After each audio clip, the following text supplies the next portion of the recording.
Yes, class. Again, we are here to discuss the ruling of two countryside. So, dear students, today we will just discuss the demand of indigo, Indian indigo, why it was increased at that time. So, let us start. The indigo plant grows primarily in the tropics. By the 13th century, Indian indigo was being used by the cloth manufacturers in Italy, France, and Britain to dye clothes. Only small amounts of Indian indigo reached the European market and its price was very high. European cloth manufacturers therefore had to depend on another plant called wood to make violet and blue dyes. Being a plant of the temperate zones, wood was more easily available in Europe. It was grown in northern Italy, southern France, and in parts of Germany. Worried by the competition from indigo, wood producers in Europe pressurized their governments to ban the import of indigo. Cloth dyers, however, preferred indigo as a dye. Indigo produced a rich blue color, whereas the dye from wood was pale and dull. So that was the main difference in wood and indigo.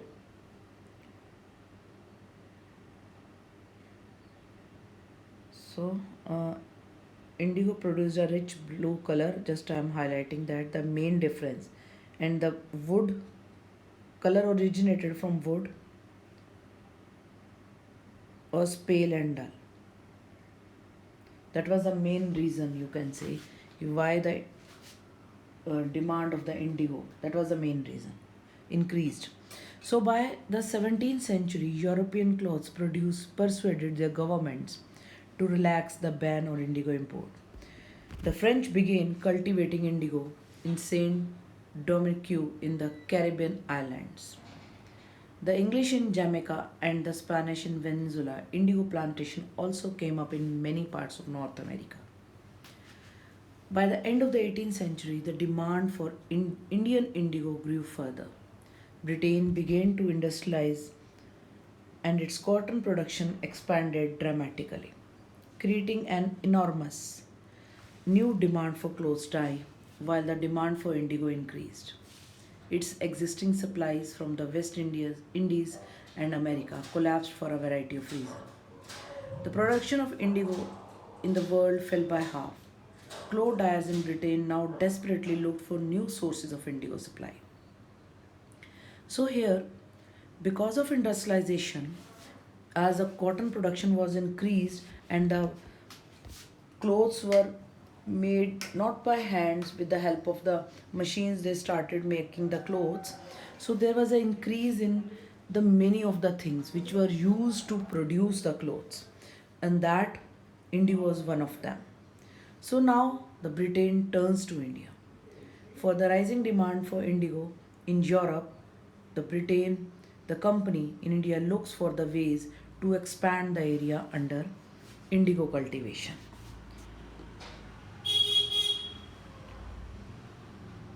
In the last decades of the 18th century, indigo cultivation in Bengal expanded rapidly, and Bengal indigo came to dominate the world market. Because in India, as we have discussed, that the color of the indigo was very rich, it was very good, and people they liked that color very much. As the indigo trade grew, commercial agents and officials of the company began investing in indigo production. Many company officials left their jobs to look after the indigo business. So up to that much height, there was an increase in indigo demand. So maximum of the people they include themselves in the production or maybe this in the purchase of the indigo.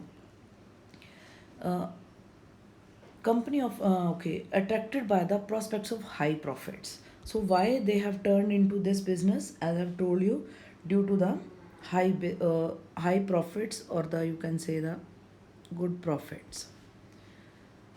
Englishmen came to India and became planters.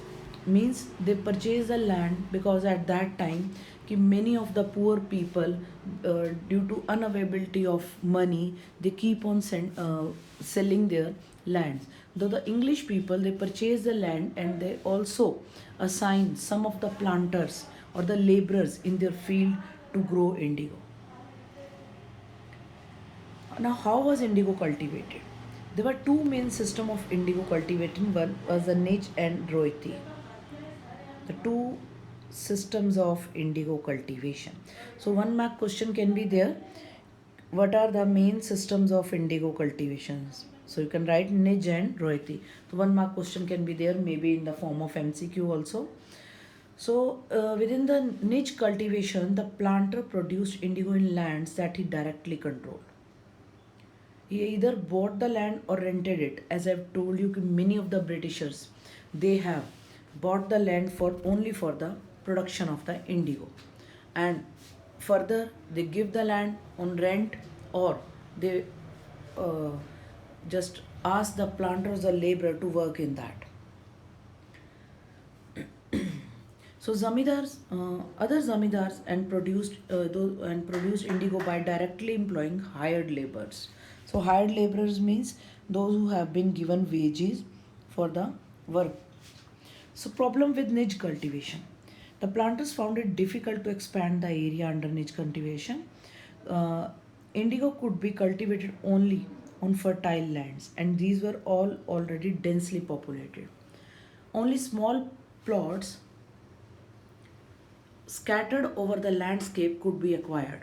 The planters needed large areas in compact blocks to cultivate indigo in plantation.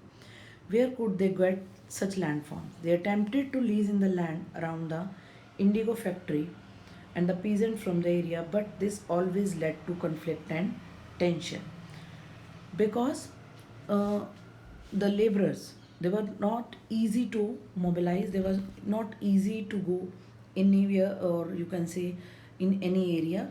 A large plantation required a vast number of hands to operate. So I'm writing here the some of the problems.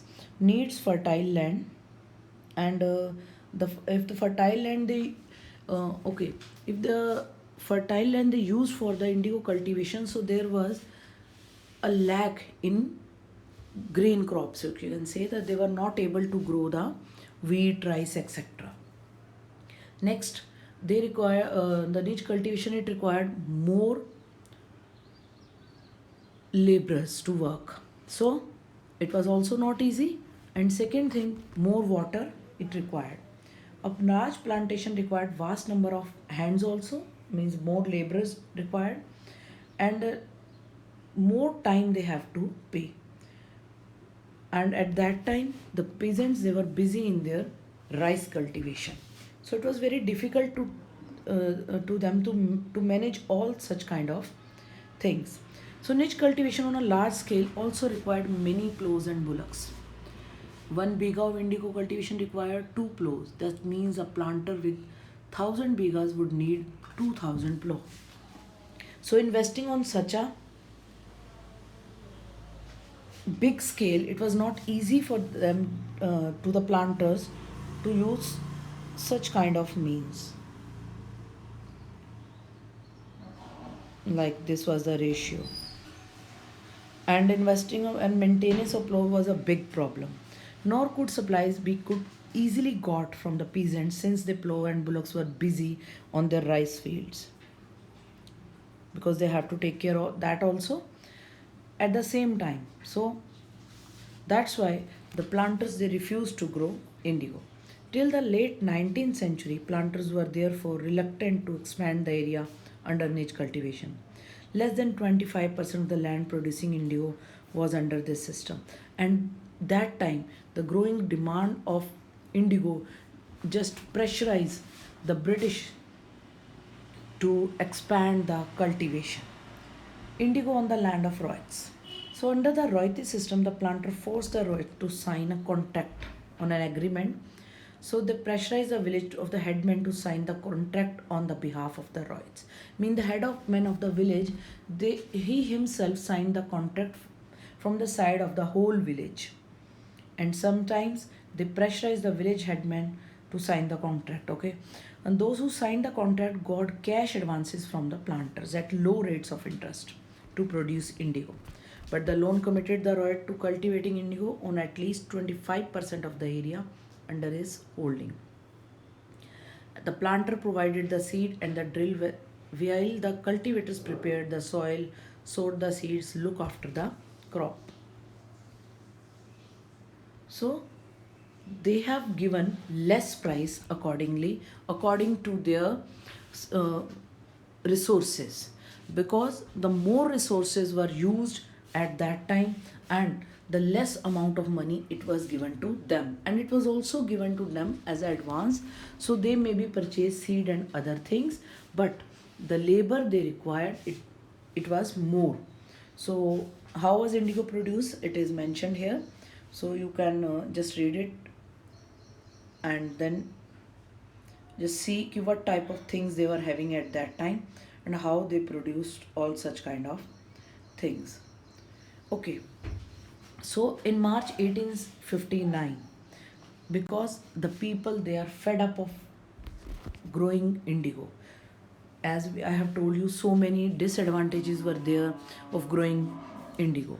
So the people they collected themselves and they started a rebellion, a revolt against the British, because it was for the indigo cultivation. So that rebellion was named as the Blue Rebellion, as blue is the color of the indigo. So they used that one as a name of the rebellion. The Indigo Royals felt that they had the support of the local zamindars and the village headmen in their rebellion against the planters. So, in many villages, the headmen also participated in that rebellion because they were also forced by the Britishers to grow indigo or to sign the indigo contracts. Even the zamindar went around villages arguing the rights to resist the planters. These zamindars were unhappy with the increasing power of the planters and angry at being forced. The indigo peasants also imagined that the British government would support them in their struggle against the planters. So, after the revolt of 1857, the British government was particularly worried about the possibility of another popular rebellion. Yes, my dear students, we were going to read this chapter, The Revolt of 1857, in our next. Uh, we are going to read The Revolt of 1857 in our next chapters. So we will discuss the things there. But that was the first revolt against the British, a major revolt at that time. It also gave the power to the planters to raise their voice against the Britishers. So that's why in 1859 the planters they raised their voice as a uh, against the British in the form of Blue Rebellion. So when the news spreaded, simmering revolt in the Indigo districts, the Lieutenant Governor toured the region in the winter of 1859. The Royals saw the tour as a sign of government sympathy for their sorrow plight, you can say. Even when in Barsat, at the rainy time, the magistrate Ashley Eden issued a notice stating that Royals would not be forced to accept indigo contracts. So, as the rebellion spread from Calcutta, rushed to the indigo districts, they wrote of the misery of the Royals because the condition of the planters was very bad. They have to grow they have to grow more, and they have to put more labor, but they were earning very less. The main thing was कि after growing of indigo for 2 to 3 years the land becomes infertile. So how they produce the rest of their life on that same land. So worried by the rebellion, the government brought in the military to protect the protect the planters from assault, and set up an indigo commission. So what they have set up, and as I've told you, that indigo commission to inquire the system of the indigo production. So it declared that indigo production was not profitable for Royals. The commission asked the Royals to fulfill their existing contracts, but also told them that they could refuse to produce indigo in the future. So that was the thing why they have revolted against the Britishers for the growing of indigo. So after the revolt, the indigo production collapsed in Bengal, but the now planters shifted their operation to Bihar with the discovery of the synthetic dyes. So at that time, some new dyes were introduced in late 19th century for the purpose of dyeing of clothes. So this is all for the day. You have to read it again. One more important question can become that why the demand of indigo was increased, and the second, how the indigo was collapsed after the blue rebellion. So these two important questions can be there in your exams, so revise that and try to write the answers, and later on we'll discuss that